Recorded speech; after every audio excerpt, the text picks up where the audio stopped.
Assalamualaikum warahmatullahi wabarakatuh. Saya Gustiani dari kelompok 3 akan menjelaskan mengenai rantai makanan dan siklus energi yang berada di wilayah sekitar Arboretum Unpad. Berikut hasil pemaparan dari kelompok kami. Sekarang kita akan membahas tentang Danau Arboretum.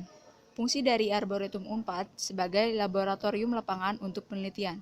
Arboretum juga banyak ditanami berbagai jenis tumbuhan, dan selain itu, cekda merupakan bagian hilirnya yang secara tidak langsung telah membantu upaya konservasi hidroorologis, karena struktur akar tanaman mampu menyerap kelebihan air hujan sehingga menyerap ke dalam tanah. Sumber air cekdam di Arboretum ini berasal dari serapan air Gunung Manglayang. Ada beberapa biota yang berasosiasi di Danau Arboretum. Berikut pemaparan biota dan rantai makanan yang ada di Arboretum. Kepiting. Kepiting adalah binatang anggota krustasea berkaki 10 dari upa bangsa. Tubuh kepiting dilindungi oleh cangkang yang sangat keras, tersusun dari kitin, dan dipersenjatai oleh capit. Nama lain kepiting adalah ketam.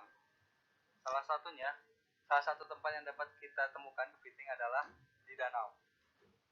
Ular. Ular adalah reptilia yang tak berkaki dan bertubuh panjang. Ular memiliki sisik seperti kadal dan sama-sama digolongkan ke dalam reptil bersisik atau squamata. Perbedaannya adalah kadal pada umumnya berkaki, memiliki lubang telinga dan kelopak mata yang dapat dibuka tutup. Akan tetapi, untuk kasus-kasus kadal tak berkaki, misalnya Ophisaurus sp, perbedaan ini menjadi kabur dan tidak dapat dijadikan pegangan. Namun ular tetap dapat dibedakan karena ular tidak memiliki telinga dan kelopak mata. Siput. Siput adalah nama umum yang diberikan untuk anggota kelas Mollusca gastropoda. Kebanyakan siput merupakan herbivora, walaupun beberapa spesies yang hidup di darat dan di laut merupakan omnivora ataupun karnivora. Contoh siput adalah kelas Bigichot.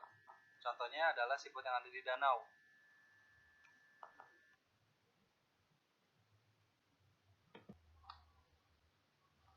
Ikan. Ikan adalah anggota vertebrata poikilothermic atau berdarah dingin yang hidup di air dan bernafas dengan insang. Ikan merupakan kelompok vertebrata yang paling beraneka ragam dengan jumlah spesies lebih dari 27.000 di seluruh dunia.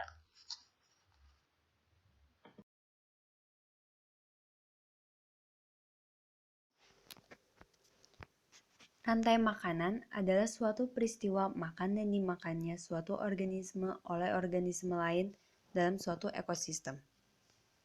Danau Arboretum adalah ekosistem danau di Universitas Padjadjaran. Ekosistem danau adalah salah satu ekosistem air tawar yang memiliki kondisi lentik karena airnya tidak mengalir. Pada ekosistem Danau Arboretum, terdapat beberapa biota yang berperan dalam rantai makanan.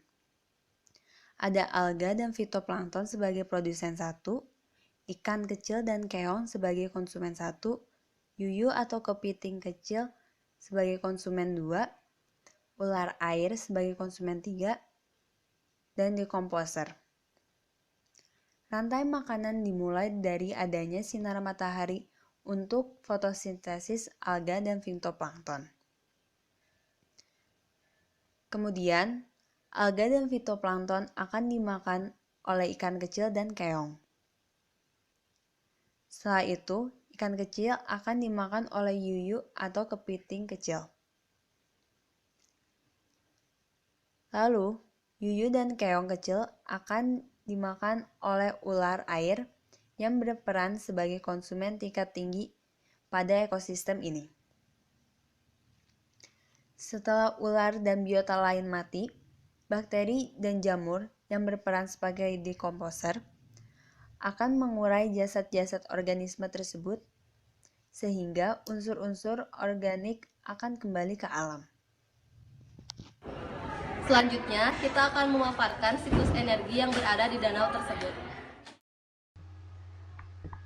Siklus energi adalah proses berpindahnya energi dari suatu tingkat trofik ke tingkat trofik berikutnya yang dapat digambarkan dengan rantai makanan atau dengan piramida biomasa. Ekosistem mempertahankan diri dengan siklus energi dan nutrisi yang diperoleh dari sumber eksternal. Pada tingkat trofik pertama, produsen primer, tumbuhan alga, dan beberapa bakteri menggunakan energi matahari untuk menghasilkan bahan tanaman organik melalui fotosintesis. Hewan herbivora yang hanya makan pada tanaman membuat tingkat trofik kedua. Predator yang memakan herbivora terdiri dari tingkat trofik ketiga. Jika predator yang lebih besar hadir, maka mereka mewakili tingkat trofik yang lebih tinggi lagi. Perpindahan energi dan perpindahan materi yang terjadi dari makhluk hidup satu ke makhluk hidup lain disebut sebagai aliran energi dan aliran materi. Interaksi inilah yang menyebabkan ekosistem mampu bertahan dan terus bertahan. Aliran energi dan materi dimulai dari matahari, di mana matahari menghasilkan cahaya yang akan digunakan oleh produsen atau tumbuhan berklorofil untuk berfotosintesis sehingga menghasilkan O2. O2 akan digunakan oleh konsumen satu, yaitu herbivora, baik memakan tumbuhan ataupun dengan menggunakan O2-nya. Lalu, herbivora akan dimakan oleh konsumen 3, yaitu yang bersifat predator atau karnivora. Konsumen 2 akan dimakan oleh konsumen 3, yaitu karnivora yang lebih besar atau predator yang lebih besar. Apabila predator ini mati, maka akan diuraikan oleh bakteri pengurai atau detritus. Lalu, detritus ini akan digunakan lagi oleh tumbuhan sebagai nutrisi.